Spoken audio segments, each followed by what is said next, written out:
My name is Lily, and I am a cinematography crafter. The first film I worked on was a documentary by Vienna Kaiser called Morbid. Morbid is an experimental documentary about the director, Vienna, and her twin sister's experiences with the mental health condition of OCD. The second film I worked on was a realistic fiction film called Me Fui con Ella by Gabriel Ponte Fleary. Me Fui con Ella is a dramatic realistic fiction film following a young Venezuelan protester dreaming of a better future who is at odds with his mother who wants him to be safe. Both of these films are very high impact films that I believe are very important in showing these various themes to different audiences, which is one of the main reasons why I wanted to work on them. When it came to working on Morbid, I had a personal tie to this film because I also deal with the OCD depictions that are showcased in this film, so I understand what the sisters do go through. And then the other one I think is very powerful and important. Though I don't have that personal lived experience, I do understand what it means. I do understand how important it is to fight for a better future within your own country. And I think that those stories need to be told of that bravery. And I also am very close to my family, and seeing that family tie is very important to me as well. When it came to pre-production for Vienna's capstone, we really had to hone in on the interviews first. Given that I wanted to have a very clean aesthetic for this film, I was like, hey, let's get some gray wallpaper and put some plants together and make it look cozy-ish, but also professional. Because this is a very serious topic, and I want to portray the practicality of this particular film and also have respect and comfort for our participants in this documentary. We had 3 different visual ideas to showcase these folks, given the fact that this is a very touchy subject, and we want to consider hey, do you want to be seen in this film? Do you want to be anonymous? And just really consider someone's experience with that. And the first one was actually doing a shadow for Vienna's interview, which was in our first work in progress cut. And then we had an option to do just a regular interview, which we ended up doing. And then I believe the last option was a unique thing where we had lighting just in between the eyes. But we never ended up doing the lighting between the eyes. We just ended up doing the regular interviews. And in the end, we scrapped Vienna's shadow interview because it was very inconsistent in the film, and we decided that it would be best to keep that consistent. Just in general, for a lot of the recreations, I wanted to keep it that clean aesthetic, so when it came to lighting and visuals, I would put lights to face up toward the ceiling. So if it was a white ceiling, the lights would bounce onto the characters. At first, I wanted to use the Petzval lens to really hone in on the disorienting feeling that the person with the OCD has, as an example of how it can feel all-consuming. But a lot of the shots ended up not needing that as much because a lot of them were just examples of circumstances versus actual from the perspective of the person. So yeah, we didn't really use a lot of that lens as I'd like to, but I wanted to make what was best for the film. The other productions for recreations were we drove around and we went to Highland Park, and we ended up putting my personal camera in my car and just recording Vienna for her recreation of having the thought of driving off of a cliff with people in the back seat and what that would look like. That was an interesting thing because we really we did some stuff. We got the shot, and sometimes to get the shot, you have to do some really questionable things. We ended up using my camera for a lot of the recreations due to the fact that it was easily accessible, and it shoots in log, so we had the full cinema camera aspects of it, which was really helpful. It was really fun to get the recreations in and just problem solve as to what they were gonna look like and how they would integrate into the film. And a lot of it was mostly based off of Vienna's experiences as someone with OCD, and which at the end of the day, that's kind of where the film ended up going. We had a shot of the sister sitting back to back playing Minecraft. It was heavily inspired by my Radical because I had a similar scene where when I was making a film processing emotions, I had a scene of myself laying on the ground. And I was thinking about how I'm gonna put together Vienna and Deva, and I was like, oh, at first I wanted to do a scene in a couch, in a TV, and just like a general living room set. But then I looked at that scene and I was like, wait, we can just have them be in this simple setup, existing in this space with each other, working through and showcasing what these tics or compulsions can look like on their own terms. When it came to creating the stylized blue look that Vienna and Deva exist in this film, I decided that I wanted it to be very stylized in that look, to really showcase them as sisters and in this space. And the reason why I chose blue is because when I have my OCD moments, like when I have my moments, the entire world just sort of feels like it's almost log. Log is a color space in which many cameras allow one to have more details in the highlights and shadows of an image.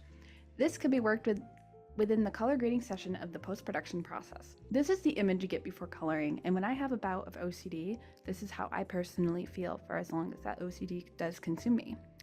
Obviously, it's not that pretty, so I decided to play around with the blue tint to get the idea across in a more pleasing way. And I wanted to utilize my personal experience to put it toward the viewer's experience in watching this film and understanding what this feels like for people who work through it. In the pre-production stages for Gabo's film, we really wanted to work on the mood boards, what it's going to look like, and I drew a lot of inspiration from Slumdog Millionaire, and also Gabo mentioned this film called Simone, and he would give me a lot of different references of stuff that he's found. He's like, hey, I'd like the visuals to look like this or that, and then we'd just like put in like mood boards as to what we wanted this to look like. The pre-production stages for at least the mood boards and lookbook was highly collaborative between the two of us, and so I think that was very helpful in establishing the look. We did a lot of location scouting, and during one of the location scouts, his mom said something that kind of changed the entire trajectory of how the film was going to look. She's from Venezuela, his family's from Venezuela, and she mentioned how a lot of the Venezuelan houses have very just top-down lighting, like there's no lamps in the corner, there's no this, there's no that. Generally speaking, she could say more than I could. I'm not from Venezuela, but from my understanding, they had a lot of top-down lighting, and I was like, oh, this film is shot all interiors. Let's just do top-down lighting. And so I got lanterns, and I put B7Cs in the lanterns and put it on C-stands, and that was like the lighting for a lot of the film. Just that simple top-down lighting setup, which was really effective because we shot in 3 days. And so having a simple lighting setup was really helpful in that regard. When it came to lighting the part of the power outage, that was a little more trickier. But during our pre-production stages, when I was talking to Gabo and Professor Anderson, they mentioned the likes of the sodium vapor lights that are common in Caracas, Venezuela. And so I was like, okay, let's put some lights in the windows, let's trash bag it up, and give it this sodium vapor, like orange-like feel when the power goes out. And then we lit the rest by candle. And at first I was like, oh my gosh, this is gonna be a very challenging thing to do because it was a daytime scene and I had to shoot for night. So it was a day for night scene scenario, essentially. And I was like, oh, that's really a challenge. But at the end of the day, we got that to work, and it got some of my favorite shots of the film.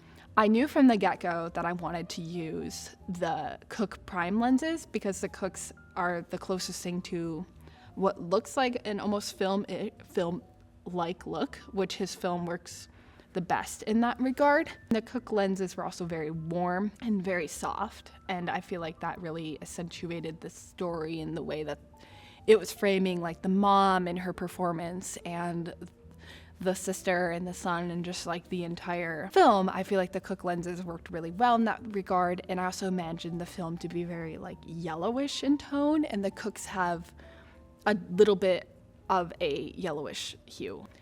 In the throes of production, we had 3 days to shoot. So we really had to hone in what we needed in our shot list, which took like several iterations between me and Gabo to get it down to those 3 days. So the production was busy. I was on the easy rig for most of the day because we wanted to get some like a little bit of movement with the mom cooking and the kids, and then we put stuff on sticks to just get the kids and the mom's performance all together. And it was also effective in the fact that my grip and gaff team in this film, because there's just so much to move around, so many rooms to work in, and just the production was fast. It was moving, it was going. And so I felt like I prepared very well for that. And I feel like that's one of the reasons why we were able to get through everything. And I'm also the kind of person working on production, given the fact that it was very quick and there's a lot of equipment and there's a lot of moving pieces. I was like, all right, let's try to keep this as simple as we possibly can. One of the challenges we faced was getting the daylight morning scene for the last shot where the boy comes in and leaves the note with the mom and the sister sleeping. We had to figure out what the daylight would look like coming in. And so we were looking up the color temperature of dawn, and we were looking up like what's that going to look like. And then we had to consider, oh my gosh, this is in a very hot area. Maybe it's like a little more orange of a tint. And so we had to essentially bag up all those windows. We put a light in one window and the light in the other.